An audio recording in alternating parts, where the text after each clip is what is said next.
ago. Definitely starting to think it's time to invest in some of those Starbucks instant coffees, man. I could definitely use some coffee right now. It was a cold night. As you can see, everything's wet.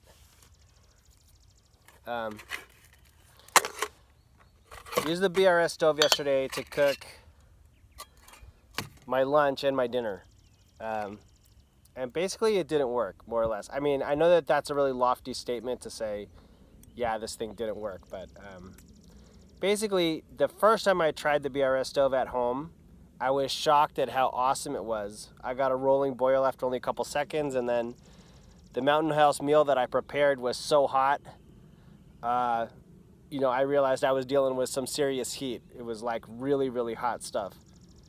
Yesterday, I cooked my dinner, and I cooked it kind of early because my first go at the BRS stove had been so hot. The rolling boil that I got was so hot. The water was so hot. And the cozy that comes with the Mountain House meal was so hot that I decided to give my food, an hour or two to cook, just because I figured it would be really hot. I did get a rolling boil, but I noticed right away that only having the air move only a little bit had a drastic effect on the BRS stove's ability to get lit, stay lit, and to keep the flame underneath my mug pot. The flame was moving around drastically, and also I could hear it spitting and sputtering and kind of spitting out gas while I put it on. It just didn't work as well the second time as it did in my house. And then the third time I used it, I cooked my dinner. I cooked my breakfast last night. So last night about 5 o'clock in the evening, I decided to cook my breakfast and have it ready for the morning. And I wasn't able to get a rolling boil. And there really wasn't a lot of movement in the air. The air was only moving a little. It wasn't windy or anything like that. And the water just never got hot enough to boil. It just didn't. And so I got the water like hot enough, kind of like the same temperature as like a hot shower. Like say, imagine if you had a shower that was too hot to get in, but it wasn't really scalding. I got the water like pretty hot, like it had little bubbles in it. And the water wouldn't get any hotter than that. So I just poured it. I waited a while, 15 minutes or something. And I just poured it into the biscuits and gravy. And I just left it overnight. Also, I found that the biscuits and gravy was kind of powdery. I checked on it after like maybe 30 minutes. And I found that because the water wasn't really boiling, it hadn't really gotten into all the food. I had to stir it up and get the water to go into all that powder because there was actually a lot of powder still exposed that hadn't gotten wet because the water just wasn't that hot. So overall, I think I more or less am going back to the drawing board after trying the BRS stove. I saw that there's the MSR is making this pretty expensive, I think it's called the Pocket Rocket Deluxe. The Pocket Rocket Deluxe, it comes with a windscreen on it. And it's not really small. It's not, and it is light. I think it's only a little bit heavier than the BRS. It's like 2 ounces, I think, 2 ounces, maybe 3 ounces. It's really light.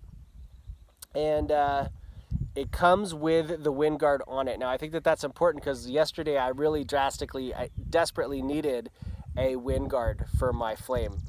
And to be honest with you, that kind of defeats the purpose of carrying a lightweight stove. This stove supposedly is only 1 ounce. I think it's more than that. It's like 2 ounces. But when you add the windscreen to your cook system, that's adding weight and it's also adding bulk. I mean, obviously, it's necessary to have the windscreen. I think that it's absolutely important to have the windscreen, obviously. If you're going to be going like on the road for a couple weeks or a couple months, yeah, you're going to want to bring that windscreen, that wind screen, or it's not going to work out. I mean, my first experience with this BRS last night, it didn't work. I didn't get the water boiling, just period. It just didn't. So I think it would be crazy to think that it's possible to do it every day, every night without a windscreen. Either you're going to need a shelter with a nice awning where you can cook and use the awning as a windscreen, or you're going to need to set up a windscreen. One or the other.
taking so long. Put the lid on, showing a little bit of progress, but I'm shocked. It's taking forever. I'm gonna give it one more go. There's no wind where I'm at. Gonna give this BRS stove one more chance.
Alright, so personally, I thought that was scary as hell. The flame doesn't shoot straight up like on the pocket rocket, it shoots all over the place. And that causes the heat to not be focused as much. I mean, it's awesome that it spreads out all over the bottom of the titanium, but it also just has like no rhyme or reason to it. And even if somebody walks by, if you can feel the air moving on your face, it's enough to disrupt the flame.